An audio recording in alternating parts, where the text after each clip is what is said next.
నమస్తే, నేను మీ Gopi. Welcome back to మనం టీవీ.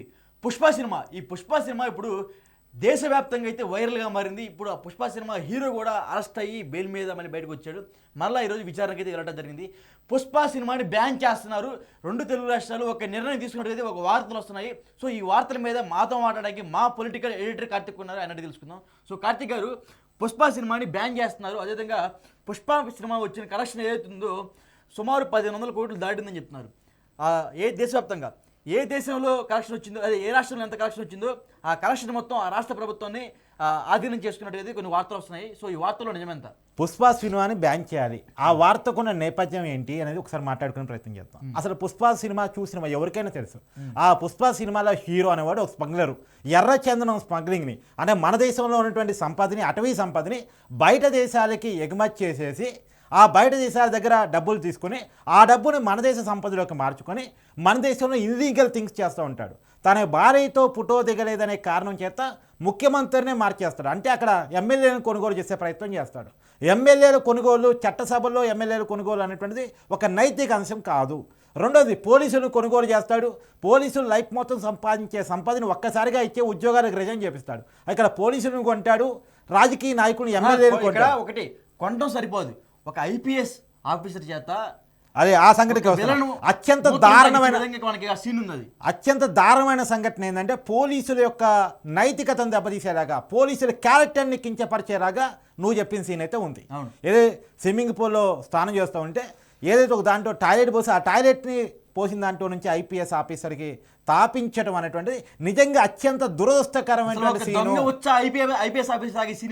రెండోది, ఒకప్పుడు సినిమాల్లో, తెలుగు సినిమాల్లో అనేక సినిమాలు వచ్చాయి, స్మగ్లింగ్ సంబంధించిన సినిమాలు కూడా వచ్చాయి. విలన్ స్మగ్లర్గా ఉంటాడు, హీరో వాటిని ఈ విలన్ని కొట్టి ఆ స్మగ్లింగ్ నాపుతాడు, అవసరమైతే విలన్ని చంపి ఆ స్మగ్లింగ్ నాపుతాడు, పోలీసులకు పట్టిస్తాడు. పోలీసు హీరోగా, స్మగ్లర్ ఒక రౌడీగా, విలన్గా క్రియేట్ చేసిన సినిమాలు ఉన్నాయి. కానీ మొదటిసారి స్మగ్లర్ని హీరోగా పెట్టిన సినిమాలు వచ్చాయి. ఈ కల్చర్ ఎక్కడి దాకా పోయే అవకాశం ఉంది? ఈ సందేశం సమాజంలోకి వెళితే ప్రతి ఒక్కడు రౌడీయే హీరో అనుకునే పరిస్థితి వస్తే, అంటే స్మగ్లింగ్ చేయటం ఒక హీరోయిజం, ఎమ్మెల్యేను కొనగలటం ఒక హీరోయిజం, డబ్బు అక్రమాగ్రాలు సంపాదించగలటం ఒక హీరోయిజం, పోలీసుని కొట్టడం, వాళ్ళ క్యారెక్టర్ నాశనం చేయటం అనేటువంటి ఒక హీరోయిజం అనేది సమాజంలో ఒక సందేశం వెళ్ళిపోతే, రౌడీని, స్మగ్లర్ని తయారు చేయటం సినిమా ఉద్దేశం అనేటువంటిది పోయే అవకాశం ఉంటుంది. కాబట్టి ఈ పుష్ప సినిమా అనేటువంటి ఒక రాంగ్ కంటెంట్, సమాజంలో ఒక తప్పుడు ఉద్దేశాన్ని పంపిస్తున్నటువంటి ఒక కంటెంట్. కాబట్టి ఈ సినిమాని బ్యాన్ చేయాలి. ఒకటి, సారీ ఫర్ ది ఇంటరప్షన్, గత పాత సినిమాలు ఏవైతే ఉన్నాయో, పాత సినిమాలో ఒక చిన్న సాంగ్ వస్తే ఆ సాంగ్లో ఏమన్నా చెడు మీనింగ్ ఉంటే వెంటనే తొలగిస్తారు. ఇప్పుడు ఈ కాలం అట్ట కాదు, ప్రతి ఒక్కటి చెడు సాంగ్స్ చెడు మీనింగ్ తో ఉన్నాయి. కొన్ని సీన్లు, కొన్ని పాటలు చెడుగా ఉండటం అనేది కామన్ గా సినిమాలో జరుగుతుంది. వాటికి ఏం చేయలేని దురదృష్టకర పరిస్థితిలో మనం ఉన్నాం. కానీ ఈ సినిమా కంటెంటే రాంగ్, ఈ సినిమా ఉద్దేశమే తప్పు, ఈ సినిమాలో హీరో క్యారెక్టరే తప్పు. అంటే హీరో అనేవాడు ఒక మంచి కోసం నిలబడే వ్యక్తిగా, సమాజం కోసం నిలబడే వ్యక్తిగా, సొసైటీ కోసం, సొసైటీలో జరిగే ప్రాబ్లమ్స్కి బాధితులకు అండగా ఉండే వ్యక్తులుగా గతంలో మనం హీరోని చూసాం. కానీ ఇక్కడ హీరో అనేవాడు ఒక స్మగ్లరు, హీరో అనేవాడు ఒక విలను, అంటే ఒక విలన్ క్యారెక్టరైజేషన్ హీరోగా మార్చి సినిమా తీయటం అనేటువంటి అత్యంత దురదృష్టకరం. ఈ క్యారెక్టర్కి జాతీయ అవార్డు ఇవ్వటం అనేటువంటి ఇంకా అత్యంత దురదృష్టకరం. ఖచ్చితంగా ఇచ్చిన జాతీయ అవార్డుని వెనక తీసుకోవాలని నేను డిమాండ్ చేస్తున్నాను. ఈ సినిమాని బ్యాన్ చేయాలి, గట్టిగా చెప్తున్నా. ఎవరా సినిమా తీసినాడు బుద్ధి లేనోడు, వాళ్ళ మీద కేసులు కూడా నమోదవుతున్నాయి. అలా బుద్ధి ఉంది మీకు? ఏ సినిమాలు తీస్తున్నారు? ఏ సందేశం ఇస్తున్నారు మీరు? యూజ్లెస్ ఫెలోస్, ఏ సందేశం ఇద్దామని సినిమాలు తీస్తున్నారు? తీయటం చేతనైతే తీయండి, తీయటం చేతనైతే తీయండి, లేకపోతే సినిమాలు తీయటం బంద్ చేయండి. సమాజానికి ఒకప్పుడు సినిమాలంటే సాంఘికమైనటువంటి సమస్యలు తీసుకొని ఆ సమస్యల చుట్టూ ఉన్న కోణాలు తీసుకొని తీసేవాళ్ళు. ఏం సినిమాలు తీస్తున్నారా మీరు? ఏం సందేశాలు ఇస్తున్నారా మీరు? మీరు హీరోరా? మీరు డైరెక్టర్రా? మళ్ళీ మీ సినిమాలకి టికెట్ రేట్ పెంచాలా? బెనిఫిట్ షోలు ఇవ్వాలా? ప్రీమియర్ షోలు ఇవ్వాలా? 1100 టికెట్. ఒక సామాన్య ప్రజలు సినిమాకి వెళ్ళి సినిమా చూడాలంటే కుటుంబంతో వాడు 1100 టికెట్ పెట్టి ఎంతమంది అంటే వాడు ఒక వారం సంపాదన పెట్టి వాళ్ళ ఫ్యామిలీ సినిమా తీసుకెళ్ళి 1100 టికెట్ అండి. ఎవడు సొమ్ముతో కులుకుతున్నారా మీరు? ఎవడు సొమ్ముతో కులుకుతున్నారా మీరు? పెద్ద పెద్ద బిల్డింగ్లు కట్టుకుంటారు, పెద్ద పెద్ద హోటల్స్ ఓపెన్ చేస్తారు, పెద్ద పెద్ద రెస్టారెంట్స్ కట్టుకుంటారు. మళ్ళా ఇక్కడ చాలా క్లియర్ కట్ విషయం చెప్పనా, మన దేశంలో మన ప్రజల సొమ్ముతో మన టికెట్ రేట్ ఎక్కువ పెంచి కొనుక్కునేటువంటి డబ్బుల ద్వారా మళ్ళా ప్రభుత్వాల దగ్గర రీజుకు తీసుకొని తక్కువ రేటుకు రీజు తీసుకొని స్టూడియోలు కట్టుకుంటారు, డబ్బులకు వాళ్ళు బాగుపడతారు. మళ్ళీ విదేశాల్లో హోటల్ పెడతారు. మన దేశం డబ్బుని విదేశాల్లో పెట్టుబడి పెడతారు. మన దేశంలో కూడా కాదు, విదేశాల్లో హోటల్స్ పెడతారు, బిజినెస్లు చేస్తారు, రియల్ ఎస్టేట్ వ్యాపారాలు చేస్తారు. ఎందుకు యూజ్లెస్ ఫెలోస్ మనకి? ఆలోచించండి. ఇలాంటి యూజ్లెస్ ఫెలోస్ మనకి హీరోలా, డైరెక్టర్లా? సుకుమార్, నీకు మైండ్ ఉందా? ఏ సినిమా నువ్వు తీసింది? ఏ సినిమా అది? ఆ సినిమానది సినిమానా? దాని సినిమా అనాలా? నేను ఒప్పుకుంటే అల్లు అర్జున్ మంచి నటుడే. వేదం లాంటి సినిమా వచ్చింది. It was a good memorable story. గుర్తుండిపోయే స్టోరీ. నేను పర్టికులర్ వ్యక్తిని అనాలని నా ఉద్దేశం కాదు. కాకపోతే మీరు చేస్తున్నటువంటి సినిమా కరెక్ట్ కానప్పుడు ఖచ్చితంగా మిమ్మల్ని అనాల్సి వస్తుంది. అల్లు అర్జున్, నీకు అసలు జాతీయ అవార్డు పొందే హక్కే లేదు ఈ సినిమా ద్వారా, ఈ నటన ద్వారా. అదే వేదం సినిమాకి జాతీయ అవార్డు వస్తే నిజంగా నేను అప్రిషియేట్ చేస్తా. అసలు జై భీమ్ సినిమా, సూర్య గారి అసలు ఎంత బాగుంటుందంటే కరెక్ట్. గోపి చెప్పింది. జై భీమ్ సినిమాలో కూడా పోలీసుని విలన్గా చూపించారు, కానీ పోలీసులు కూడా యాక్సెప్ట్ చేసేలా చూపించారు. పోలీసును విలన్గా చూపించడం ఇలా కొత్తది కాదు, కానీ ఇది పోలీసును విలన్గా చూపించడం కదా, అవమానించడం, క్యారెక్టర్ అసాసినేట్ చేయటం. మొన్న అల్లు అర్జున్ ప్రెస్ మీట్ పెట్టాడు కదా, నా క్యారెక్టర్ని అసాసినేట్ చేశారు అని చెప్పేసి ప్రెస్ మీట్ పెట్టాడు కదా. నువ్వు క్యారెక్టర్ అసాసినేట్ చేసావు పోలీసు వాళ్ళది. అవును. మొన్న ఇలా విష్ణుమూర్తితో ఎవరో ఏసీపీ ప్రెస్ మీట్ పెడితే ఆయన శాఖాపరమైన చర్యలు తీసుకోవాలి, చట్టపరమైన చర్యలు తీసుకోవాలి, పోలీస్ సంఘం నుంచి ప్రెస్ మీట్ పెట్టమైంది అన్నారు. కానీ అతనికి ప్రెస్ మీట్ పెట్టిన ప్రతి మాటలో సరే కొద్ది తప్పుడు పదాలు ఉంటే ఉండొచ్చేమో, తెలంగాణ, ఆంధ్ర ఇలాంటివి ఏమైనా తీయచ్చేమో, అవన్నీ పక్కన పెట్టేస్తే ఆయన మాట్లాడిందంటే కొంత అర్థం ఉంది. ఆయన మాట్లాడిందంటే అర్థం ఉంది. ఒక పోలీసు వాడు అట్ట అవుతాడు ఆ సినిమా చూస్తే. పోలీసు కుటుంబాలు మనోభావాలు దెబ్బతింటాయి సినిమా చూస్తే. అసలు వచ్చేదాగేది ఏందన్నా? ఇంకోటి, వీళ్ళ డబ్బులకు లొంగి పోలీసు ఉద్యోగాలు మానేసుకుంటారా?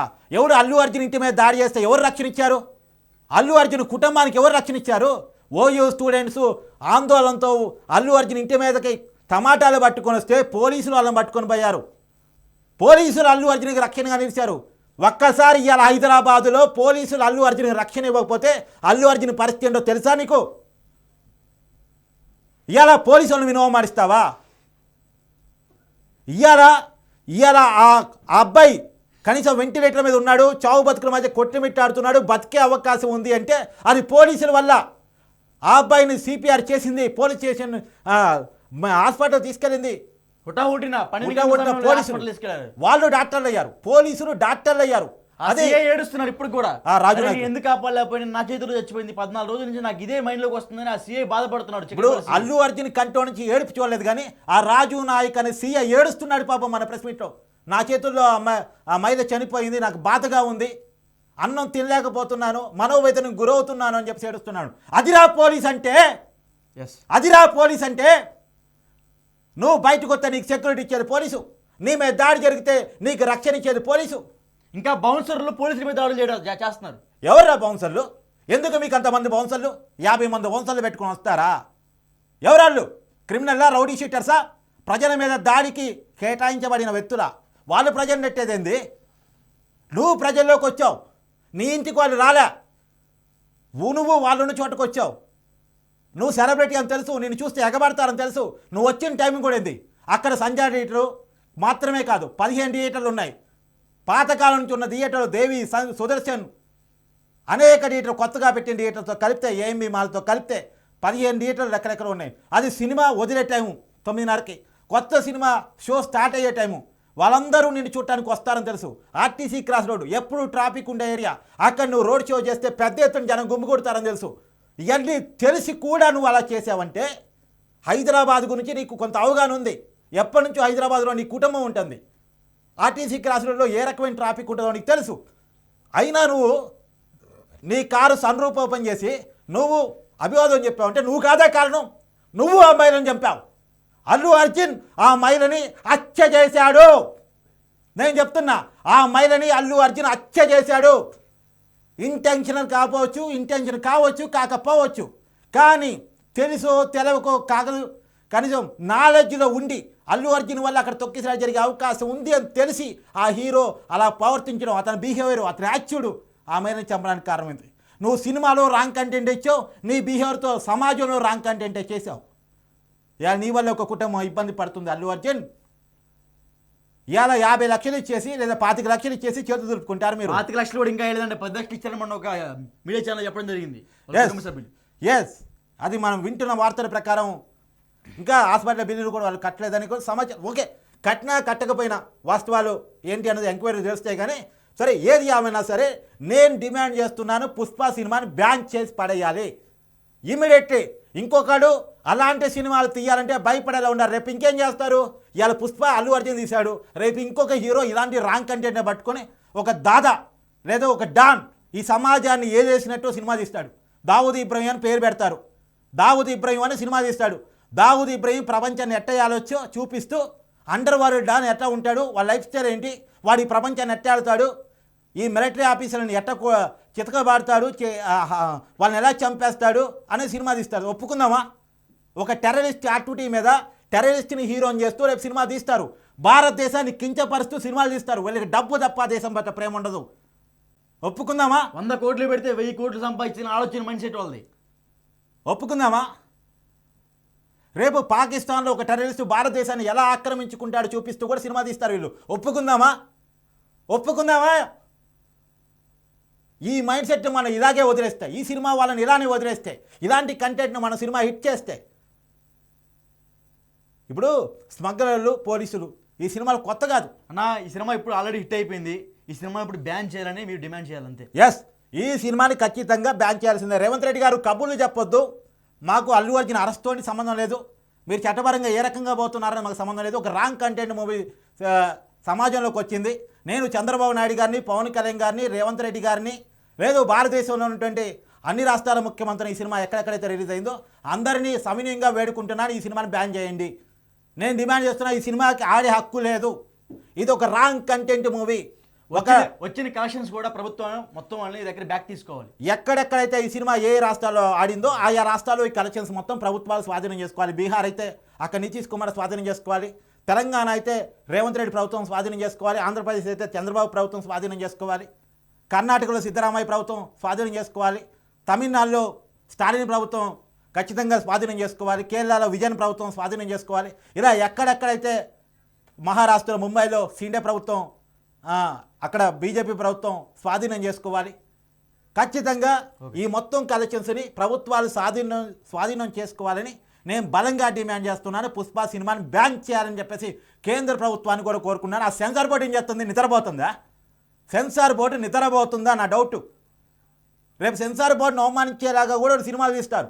ఒప్పుకుంటారా? ఈ సమాజంలో గౌరవం ఉండేటువంటి, గౌరవం ఉండాల్సినటువంటి, భయం ఉండాల్సినటువంటి, భక్తి ఉండాల్సినటువంటి మిలిటరీ వ్యవస్థను, పోలీస్ వ్యవస్థను అవమానిస్తే కూడా సినిమాలు రిలీజ్ చేస్తున్నారంటే ఇక సమాజానికి పోలీసు వ్యవస్థ మీద భయం పోయింది, గౌరవం పోయింది, ప్రేమ పోయింది, అన్నీ పోతాయి. చంపేద్దాం ఈ వ్యవస్థలని. ఈ సినిమాల కోసం, వీళ్ళ కలెక్షన్స్ కోసం, వీళ్ళ జీవితాల్లో వీళ్ళ రాచపోగాల కోసం వ్యవస్థల్ని, ప్రజాస్వామిక వ్యవస్థల్ని చంపేద్దాం. ఏం బుర్రరం ఈ డబ్బు ఆలోచనతో నిన్న పాడుబడిన బుర్రరం ఈ అసలు సినిమా తీయట వచ్చినా మీకు అసలు యూజ్లెస్ ఫెలోస్. ఓకే, చూసాం కదా. ఖచ్చితంగా ప్రతి ఒక్కరు మీకు మా కంటెంట్ నచ్చిందంటే ప్రతి ఒక్కరు కింద కామెంట్ చేయండి ఈ సినిమాలు బ్యాన్ చేయాలని. అదేవిధంగా మనం అందరూ మనస్ఫూర్తిగా కోరుకోవాలి. సారీ, శ్రీదేవి పరిస్థితి కాదు, ప్రాణాలతో కొట్టిమిట్టాడుతున్నాడు. ఒకటేంటంటే కోలుకోవాలని ఖచ్చితంగా అందరూ ప్రార్థన చేయండి. ఒకసారి గోపి, నేను నా వ్యక్తిగతంగా రా అనే పదం వాడినందుకు నేను మామూలుగా వాడే రకాన్ని కాదు నేను. కానీ ఒక చిన్న బాధ, ఒకటి చనిపోయినటువంటి బాధిత కుటుంబం నా కళ్ళ ముందు కనపడుతుంది. నేను మొదటి రోజు పోరాటం చేస్తున్నాను. ఆ కుటుంబానికి ఇలా న్యాయం జరిగిందంటే మనం చేస్తున్నటువంటి పోరాటం, మీ అందరి సహకారం. అయితే ఇంకొక విషయం కూడా ఇక్కడ, ఇలాంటి సినిమాలు మనం గట్టిగా గద్దించకపోతే, మనం గట్టిగా నోరెత్తకపోతే ఇలాంటి సినిమాలు మన వ్యవస్థను చంపేస్తాయని ఒక భయం, మన ప్రజాస్వామ్య వ్యవస్థల మీద ఉన్న ప్రేమ, మన సమాజం మీద ఉన్న ప్రేమే కొద్దిగా అగ్రెసివ్నెస్ తీసుకొచ్చింది. కానీ ఖచ్చితంగా ఇలాంటి సినిమాలు మాత్రం ఖచ్చితంగా రాకూడదు. మనం కూడా వీటిని బ్యాన్ చేయాలి. మనంగా ఇలాంటి సినిమాలు రాకూడదు. హీరో స్మగ్లర్ ఏందబ్బా? హీరో స్మగ్లర్ ఏంది? మన దేశం సంపాదన బయట దేశాలు పంపించడం ఏంటి? పవన్ కళ్యాణ్ గారు ఎంత ప్రయత్నం చేస్తున్నారు బయట దేశాలకు ఎగుమతి అవుతున్నటువంటి స్మగ్లింగ్ని ఆపడానికి. ఇప్పుడు ఇది మన దేశం యొక్క సంపదను బయట దేశాలు పంపించడం కాదా సినిమా? Okay, thank you.